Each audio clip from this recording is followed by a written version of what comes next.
Welcome to techvision civil engineer channel.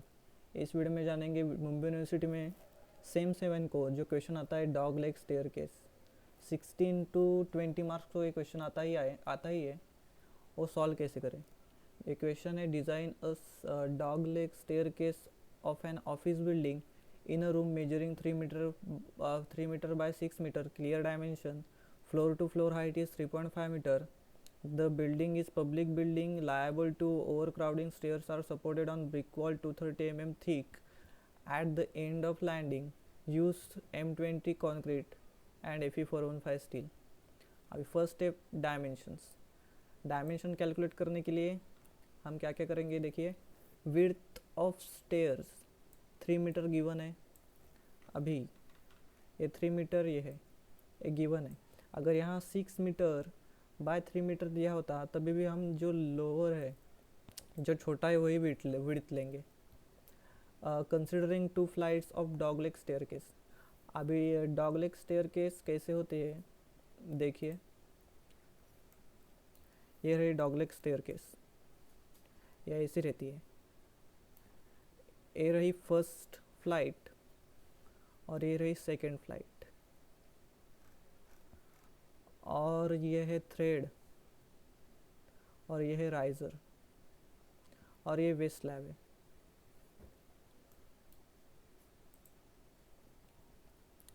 अभी let us assume width of each flight as 1.35 metre. अभी ये अपने width of stair कितनी given है उस पर डिपेंड है, आप कुछ भी ले सकते हैं जो एक्सेप्टेड हो। स्पेस बिटवीन 2 फ्लाइट्स कैसे निकालेंगे। Space between 2 flights is equal to 3 metre width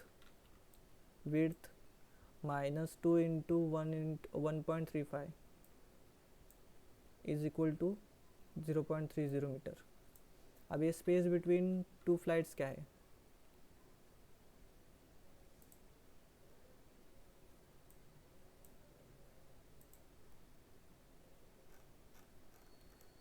ये है स्पेस बिटवीन 2 फ्लाइट्स, यहाँ से यहाँ तक।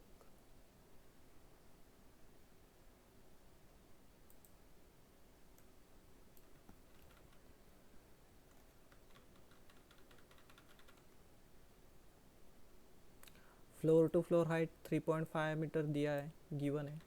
3 मीटर भी हो सकता है अगर बंगलों का प्रोजेक्ट हो, बंगलों का क्वेश्चन में गिवन दिया होगा, नहीं तो ये पब्लिक बिल्डिंग है तो 3.5 metre. As there will be 2 flights, each flights will have height of. अभी एक फ़्लाइट की हाइट निकालने के लिए 3.5 जो गिवन दिया है floor to floor height divide by 2 करेंगे तो ईच फ्लाइट का हाइट अपने को मिल जाएगा 1.75 metre. Assuming height of riser as 150 mm as it is public building. अभी ये आप अज्यूम करना है क्योंकि ये पब्लिक बिल्डिंग है, ऐसा हाई कोड में दिया है 150 mm। तो number of risers is equal to 1750 divide by 150 mm is equal to 11.66 approximately 12। ये 1750 कैसे आया।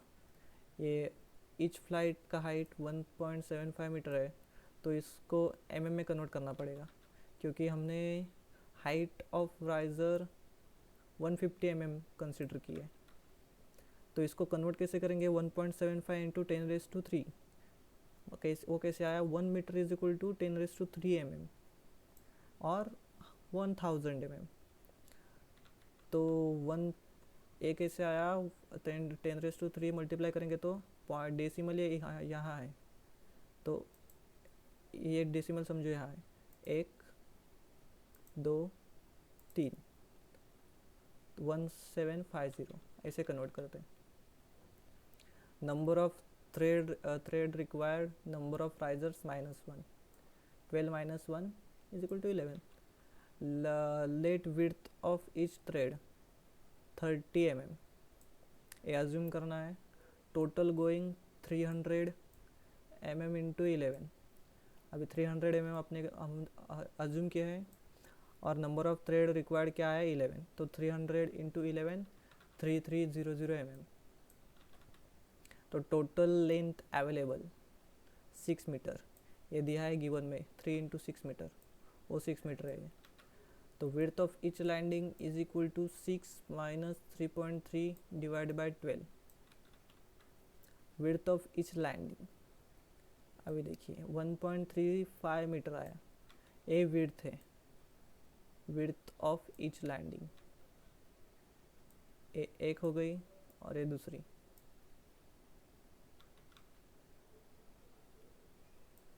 और ये देखिए यहाँ पे भी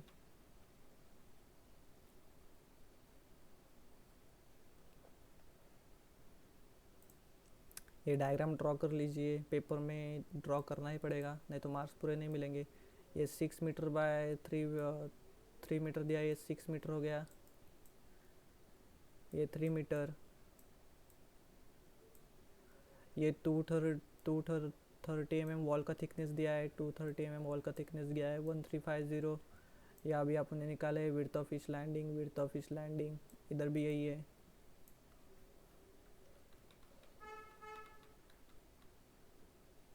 ठीक है, तो नंबर ऑफ राइजर और थ्रेड्स कैसा है देखिए।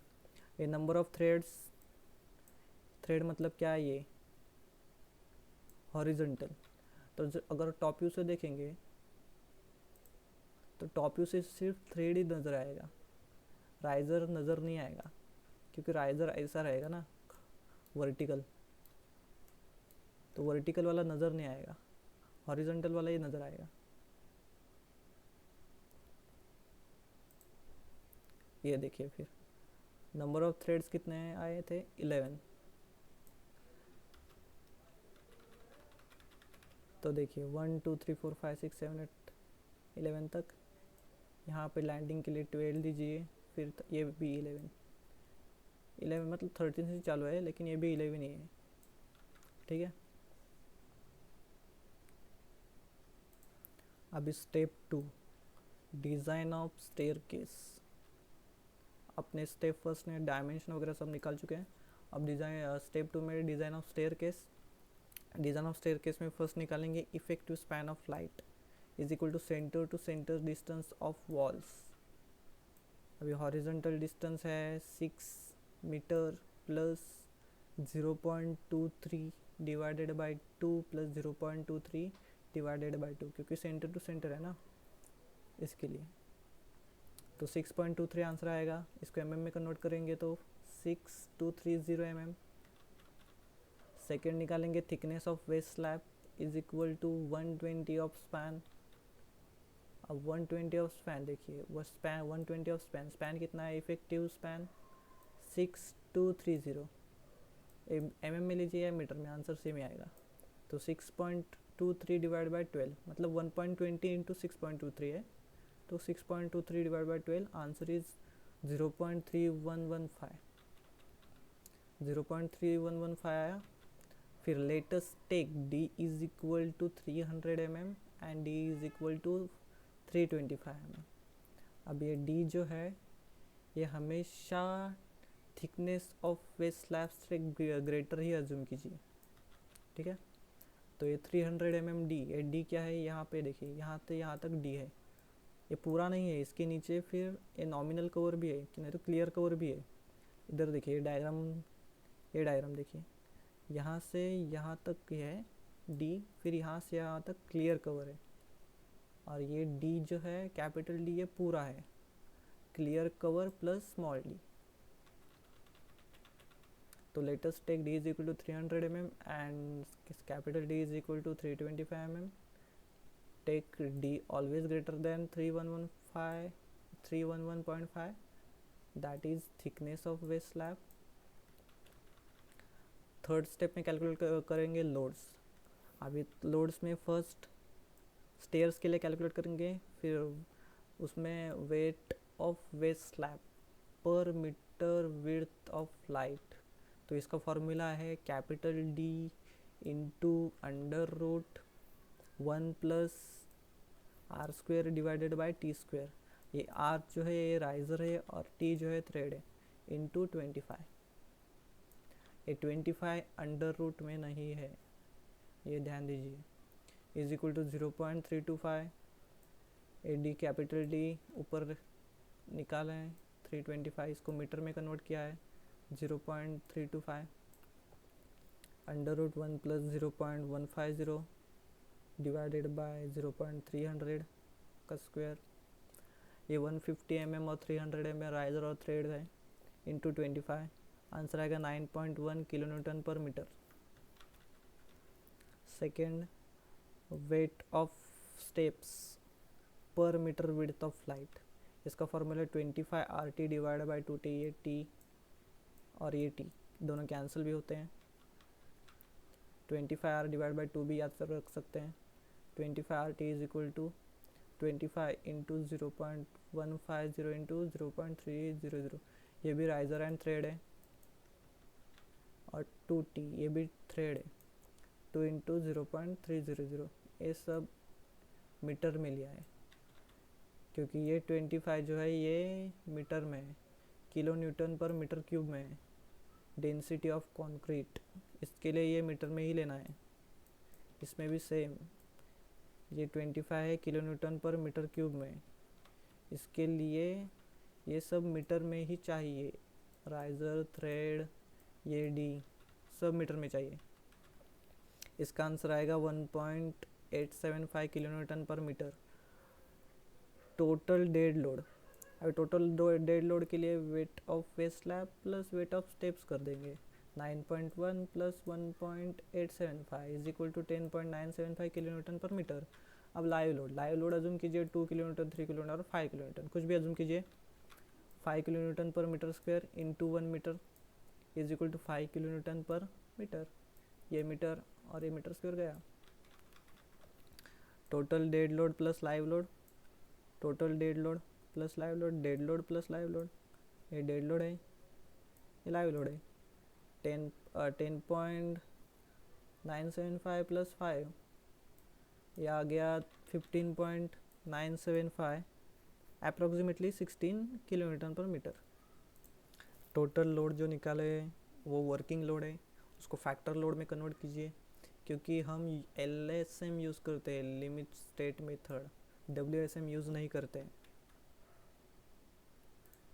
तो फैक्टर लोड में कन्वर्ट करने के लिए W is equal to 16 into 1.5। 16 जो लोड आया था वो 1.5 मल्टीप्लिकेशन फैक्टर है और फैक्टर लोड के लिए ये 24 किलो न्यूटन पर मीटर आंसर आया।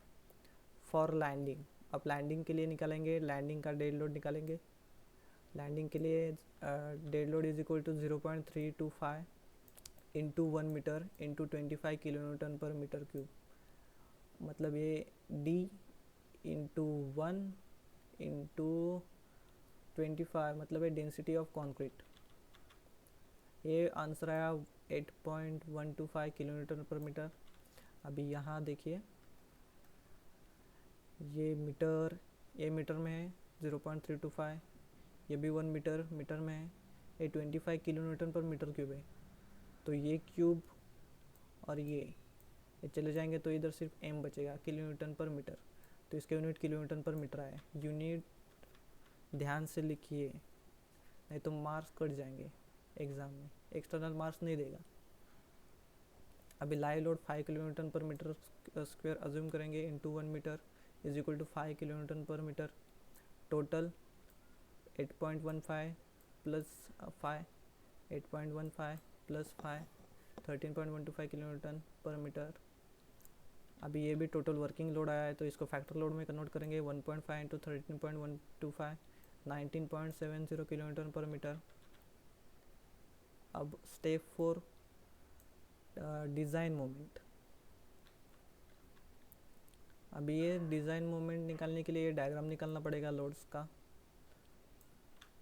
अभी ये डायग्राम ऐसा ये है, 19.70 किलो न्यूटन लैंडिंग का निकाले ना, 19.70। अब यहाँ देखिए, ये लैंडिंग के लिए निकाले लोड, फैक्टर लोड 19.70। तो ये यहाँ लिखेंगे, ये लैंडिंग, ये जो है ये लैंडिंग का लोड है, तो इसके डायग्राम ऐसे बनेंगे। यहाँ लिखेंगे 19, यहाँ से यहाँ तक, ये सेंटर टू सेंटर है। अभी ये वॉल के सेंटर से है, इसके लिए 1.35 ये यहाँ से यहाँ तक डिस्टेंस है। तो 1.354 प्लस 0.23/2, ये 0.23/2 है, यहाँ से हाफ डिस्टेंस, यहाँ से यहाँ तक, तो 1.465 आंसर है इसका। तो इसका अभी स्टेप्स के लिए निकाले थे, total over factor load 24 kN/m, यहाँ से यहाँ तक स्टेप्स है, तो यहाँ लिख देंगे 24 kN/m, और इसका लेंथ 3.30, और फिर से लैंडिंग का वही सेम ही आएगा 19.70 kN/m, और ये भी सेम ही आएगा, ये भी सेंटर से है, इसके लिए भी यही फॉर्मूला यूज़ होगा। तो टोटल 6.23 आएगा, यहाँ का वॉल का हाफ, यहाँ का वॉल का हाफ, 6 प्लस 0.23। फिर reaction R A is equal to R B is equal to 2 into R A is equal to R B is equal to 2 into 19.70 into 1.465। अब ये 19.70 into 1.465 distance, force into distance. अब ये 2 क्यों आया, ये एक और एक सेम ही वैल्यू है, इसके लिए 2 into 19.70 into 1.465 plus 24 into 3.30 plus 24 force into distance 3.30 divided by 2 is equal to 68.5 kN। अब bending moment at mid span is equal to 68.5 into 6.23 divided by 2। 68 कहाँ से आया है, ये R A is equal to R B निकाले 68.5, तो 68.5 लिख दीजिए यहाँ, और यहाँ भी सेम ही है। तो 68.5 ये मिड स्पैन के लिए निकल रहे हैं ना, bending moment at mid span, यहाँ मिड स्पैन के लिए। तो ये क्लॉकवाइज है, क्लॉकवाइज जाएगा तो पॉजिटिव, एंटी क्लॉकवाइज जाएगा तो निगेटिव, ऐसे आएगा एंटी क्लॉकवाइज निगेटिव। तो क्लॉकवाइज पॉजिटिव 68.5 इंटू 6.23/2, ये 6.23 मिड स्पैन, ये 2 आएगा डिवाइड बाई 2, इसको करेंगे तो यहाँ से यहाँ तक का डिस्टेंस मिल जाएगा, ठीक है। माइनस 19.70 ये डाउनवर्ड है, मतलब एक एंटी क्लॉकवाइज जाएगा, तो इसके लिए minus 19.70 into 1.465 into 1.465 plus 3.30 divided by 2। अब यहाँ से यहाँ तक का डिस्टेंस मिल गया अपने को, मिड स्पैन तक का चाहिए ना, तो यहाँ से यहाँ तक का भी डिस्टेंस चाहिए अपने को, इसमें ऐड करेंगे तभी तो सेंटर का डिस्टेंस मिलेगा। तो इसके लिए इसका सेंटर ऑफ ग्रेविटी निकालने का पड़ेगा CG, तो इससे सेंटर ऑफ ग्रेविटी मिल जाएगा। वैसे ही 24 इंटू 3.30/2 इंटू 3.30/4, ये भी माइनस आएगा क्योंकि ये भी एंटी क्लॉकवाइज है। इसका आंसर आएगा mu is equal to 112 kN/m, kilonewton into metre आएगा, mu किलोन्यूटन इंटू मीटर रहता है, पर मीटर नहीं रहता है। फिर फोर्थ स्टेप में क्या करेंगे, area of reinforcement.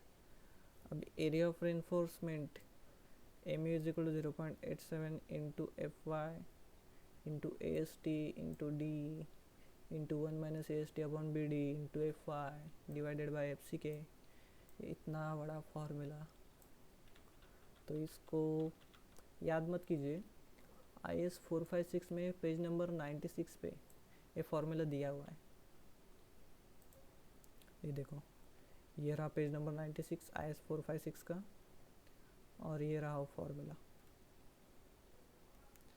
mu is equal to 0.87 FY into ASTD into 1 minus AST upon FY divide by BD into FCK। Value put कर दीजिए। ये एम यू जो आया वो किलो न्यूटन इंटू मीटर में आया है, इसको न्यूटन mm में करो। 112 इंटू 10⁶ न्यूटन mm।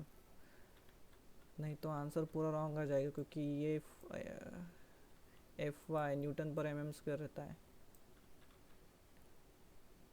ये सब mm में है, इसके लिए वो भी न्यूटन पर mm में चाहिए, न्यूटन इंटू mm में चाहिए।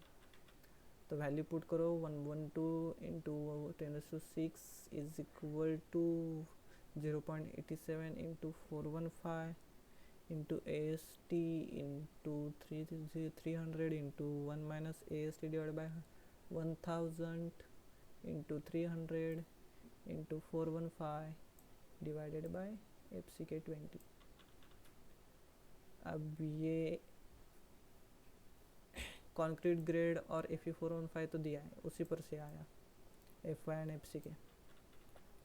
AST आया 1117 mm²। ये डायरेक्ट कैल्सी में डाल दो, पूरा इक्वेशन डायरेक्ट कैल्सी में डाल दो तो आंसर मिल जाएगा। यूजिंग 16 mm डायमीटर बार्स, डाकियन कौन से भी डायमीटर बार की यूज़ कर सकते हैं, 16, 20, 16 के नीचे मत जाना क्योंकि ये मेन स्टील है। यूजिंग 16 mm डायमीटर बार्स, अभी एरिया ऑफ बार कैसे निकालेंगे, π/4 इंटू 16², π/4 d², d मतलब 16, तो 201 mm² आंसर आया। तो स्पेसिंग कैसे निकालेंगे, area of single bar divided by AST into 1000। Area of single bar क्या है, π/4 into 16² divided by 1117 into 1000, 179 mm आया। तो provide 16 mm diameter bars at rate 170 mm spacing centre to centre. अब ये जितनी स्पेसिंग आई 179, इससे कम ही स्पेसिंग करनी है, इससे ज़्यादा स्पेसिंग नहीं करनी है, इससे कम ही प्रोवाइड कीजिए स्पेसिंग। अभी 5th स्टेप डिस्ट्रीब्यूशन स्टील। अभी डिस्ट्रीब्यूशन स्टील कैसे निकलेंगे, 0.12% इंटू एरिया मतलब क्या है, B into D, 0.12% into B into D. B क्या है 1000 और D क्या है 325, ये कैपिटल D है। तो 390 mm² आया distribution steel. Using 10 mm diameter bars, 10 use कर दीजिए, 12 यूज़ कर दीजिए, कुछ भी चलेगा। Spacing is equal to area of single bar मतलब π/4 into d² divide by AST मतलब 390 इंटू 1000। तो इसका आंसर क्या आएगा 201 mm। Provide 10 mm diameter bars at rate 200 mm centre to centre spacing, इससे कम ही प्रोवाइड कीजिए। अभी step number 6, development length. Development length LD is equal to 5 into 0.87 FY divided by tau BD। अभी ये 42 पेज नंबर पे है ये फार्मूला, ये भी याद करने की ज़रूरत नहीं है। ये रहा पेज नंबर 42 IS 456 का, और ये रहा वो फार्मूला। थोड़ा सा चेंज है, गामा एस यहाँ लिखा है, वहाँ सिर्फ याद रख दीजिए कि गामा एस नहीं है। गामा एस मतलब stress in steel 0.87 into FY, ठीक है। तो इसमें वैल्यू पुट करने के बाद ये टाउ BD, इसका भी वैल्यू याद रखिए, कितना वो कैलकुलेट करने में बहुत टाइम जाएगा और इस पेपर में टाइम पूरता नहीं है। तो tau BD 1.6 into 1.2 is equal to 752 mm। तो provide 800 mm length of bars at point where LD is required, मतलब डेवलपमेंट लेंथ जहाँ रिक्वायर्ड होगी वहाँ 800 लेंथ पे बार प्रोवाइड करेगा। अब ये रेनफोर्समेंट डायग्राम ऑफ स्टेयर कैसे, ये भी निकालनी पड़ेगी। आंसर पेपर में, नहीं तो इसके भी 4-5 मार्क्स कट जाएंगे। अभी ये डेवलपमेंट लेंथ यहाँ प्रोवाइड की, डेवलपमेंट लेंथ है 800 mm, 800 mm। ये डेवलपमेंट लेंथ बार है, ये डेवलपमेंट बार है, ये देखिए यहाँ, और ये भी यहाँ। ये वेस्ट स्लैब का थिकनेस है कैपिटल D 325। ये वॉल है, ये भी वॉल है, और ये भी वेस्ट स्लैब है, देखिए ऊपर लिखा है वही, नीचे भी 325 mm थिक वेस्ट स्लैब। और ये मेन स्टील देखिए कैसा है, ये मेन स्टील है,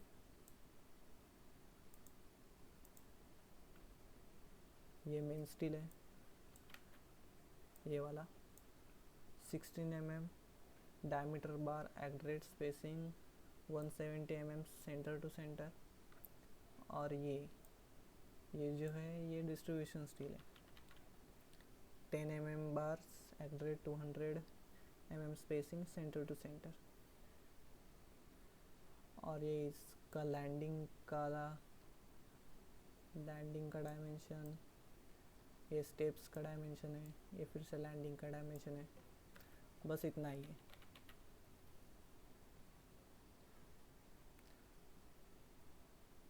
ये पूरा लिखेंगे तो 16 मार्क्स का आएगा, तो 14-15 मार्क्स तो मिल ही जाएंगे।